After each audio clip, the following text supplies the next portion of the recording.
What's up, everybody? It's your boy I, aka Big Zeke, coming at y'all with another weekly inspirational thought. I pray that y'all all have been well. I pray that y'all have been keeping me lifted in your prayers, keeping my family lifted in your prayers. I've been praying for all of y'all as well. I appreciate all the support in advance. I thank y'all. And we're going to jump right into this week's thought. This week's thought is accountability. Learn to point the finger at yourself and stay out of the judgment zone.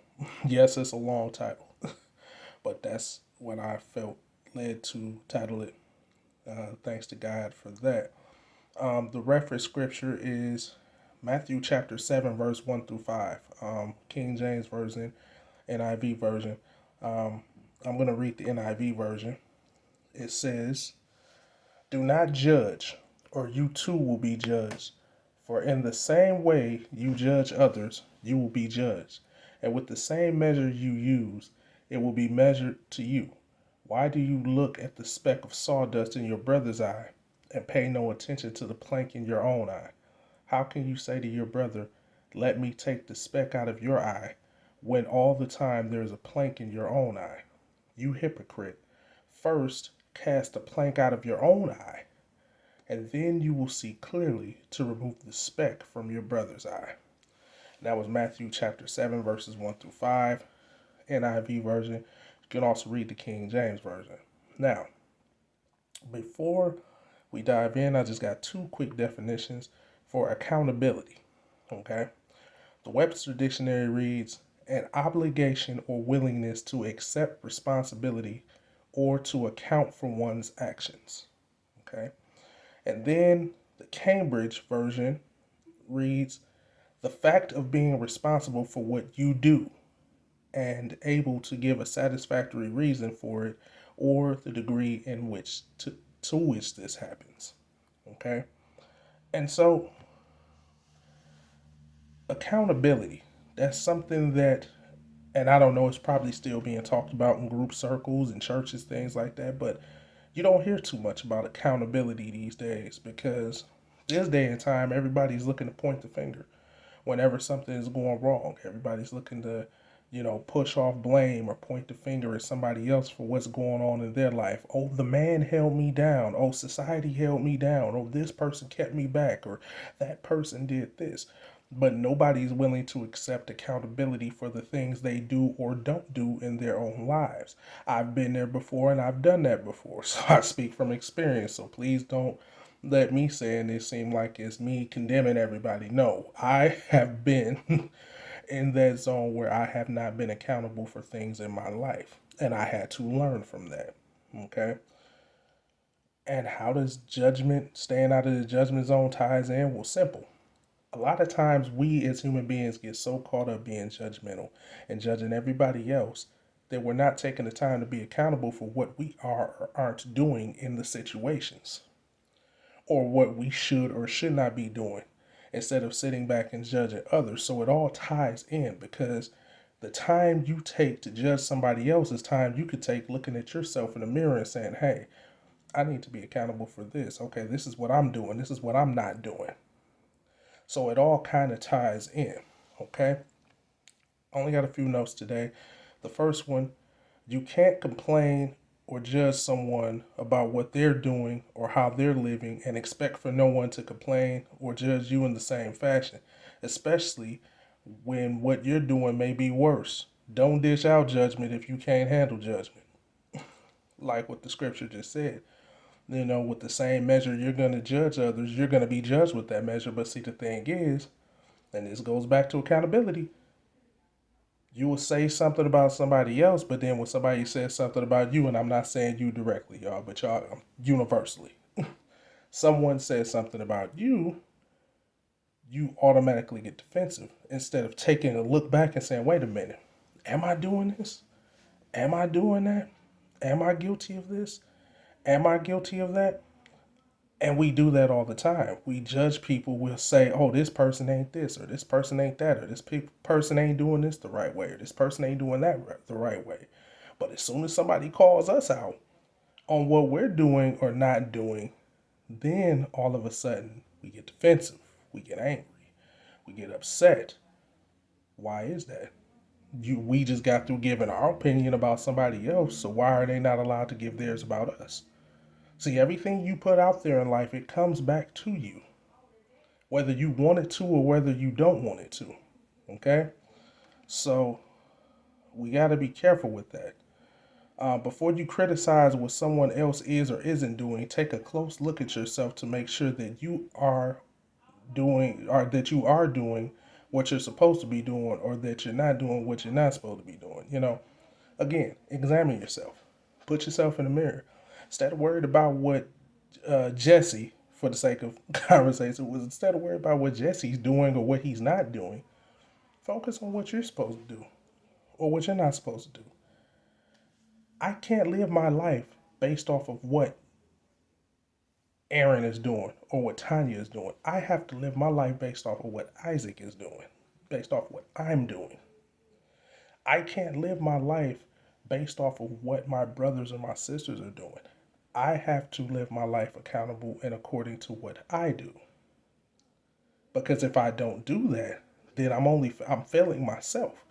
I'm failing God, I'm failing myself, I'm failing my family if I don't live for me. I can't live through and for everybody else. Okay? So we all have to be careful before we start judging what other folks are doing and make sure that we're doing what we're supposed to do in our own lives, okay? Sorry about that, y'all. I'm getting notifications in the background. There's a difference between helping and pointing out something to someone because you're genuinely trying to help, especially if you've gone through that situation or something similar, and pointing out or judging someone because you think you're trying to look down your nose on them. You got to check your motives before you call yourself trying to help somebody. You ever had that person that'll help you and they really care and they've been through that situation? They care. They want to make sure that you're at your best. But then you come across that other person that when they come to you with something, you can tell it's a little snottiness with it. They looking down their nose at you. They telling you, what they think you ought to do or whatever because they think they better than you. And you can tell the difference genuinely. You know what I mean? If you're paying attention, you can tell the difference from when someone is trying to genuinely help you and when they're trying to look down their nose at you. There's an air about it. There's an attitude about it when people are looking down their nose at you. So let's reverse the role. We have to make sure that when we're helping people, we check our motives at the door. Why am I helping this person? Why am I telling this person this? Why am I advising them to do this? Will this be the best thing for their situation? Again, this all ties into accountability. How? Let me show you. When you can look at yourself and say that you're doing something for the right motives, that's you taking accountability for why you're doing what you're doing. But if you don't take accountability and check your motives at the door, that person that you're trying to help may not get the help that they need, and they're going to be affected in a negative way because they're just going to look at you negatively because you didn't check your motives. You just looking down your nose on them. You didn't take accountability enough to check your motives at the door and check your reason for doing whatever it is you're doing. So we got to be careful of that. Okay? At the end of the day, you and only you are responsible for every choice you make, every road you take, and every move that you make. Own your decisions in life, good or bad. Okay? You gotta own everything you do. You have to own what you do. Own up to it. Take accountability for it. I can't blame my big brother for the things that I've made mistakes on in my life. I can't blame my sisters for what I've done in my life, good or bad. I have to take responsibility for that. I have to own up to that for the choices that I've made. I can't put everything off on other people. I can't blame my father for the things I did or didn't do. I can't blame my mother for the things I did or didn't do in my life. I can only take responsibility for what I've done. Because at the end of the day, when it's all said and done, and I'm sitting before God and I got to take accountability for what I've done in my life, God ain't going to look at me and say, Well, why didn't your parents allow you to do this? Or why didn't your brother help you do this? Or why didn't, no, he's going to say, why didn't you do this, this, and this? Or why did you do this, this, and this? Okay? So I have to take that, look individually. I have to take that responsibility for my life. We all have to take that responsibility for our lives. No matter what choices we make, good or bad, we have to own it because they're our choices. They're our choices, not nobody else's. And the final note, stop shifting blame onto others for mistakes that you've made. No one forces you to do anything in this life. No one. Even with God, you look in the examples in the Bible. It says scriptures like, whosoever will, let them come. He that have an ear, let him hear. Why does it say that? Because God is not a forceful God. He's so powerful and he's so awesome, but at the same time, he's so loving that he gives you the opportunity to choose. You get to choose. Even Satan. Look at this. And if y'all think I'm joking, go look up these scriptures. Look in the story of Job. Go to the book of Job. Look in the story of Job, where Satan came amongst the elders.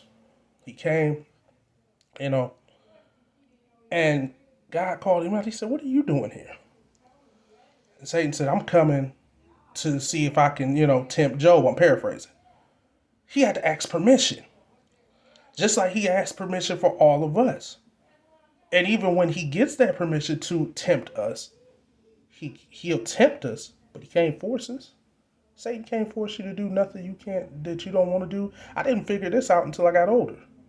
Not because nobody didn't teach me, but I didn't pay attention. Satan can't force you to do nothing that you don't want to do. He can tempt you. He can whisper in your ear and plant seeds, but he can't force you. You have the power. God gave you the power to make every choice in your life. And with that power, you have to be accountable for every choice that you make. Good or bad, it doesn't matter what you do. You are responsible for you. I'm responsible for me. You are responsible for you. And at the end of the day, you have to be accountable for what you do, just like I have to be accountable for what I do. But with accountability, we all have to make sure that we stay away from being judgmental and calling everybody else out and pushing blame on things in our life or pushing responsibility for things in our life off to other people. Because we make our own choices. All of us, every last one of us. So at the end of the day, we have to be accountable for what we do. And we have to make sure that we're not judging others in that process. That's all I got for this week. I love y'all. Continue to keep me and my family lifted in prayers. I will keep y'all lifted in my prayers. Feel free to share this. I pray that it blesses you. I pray that it blesses someone. I love y'all. Appreciate the support. And as always, be inspired.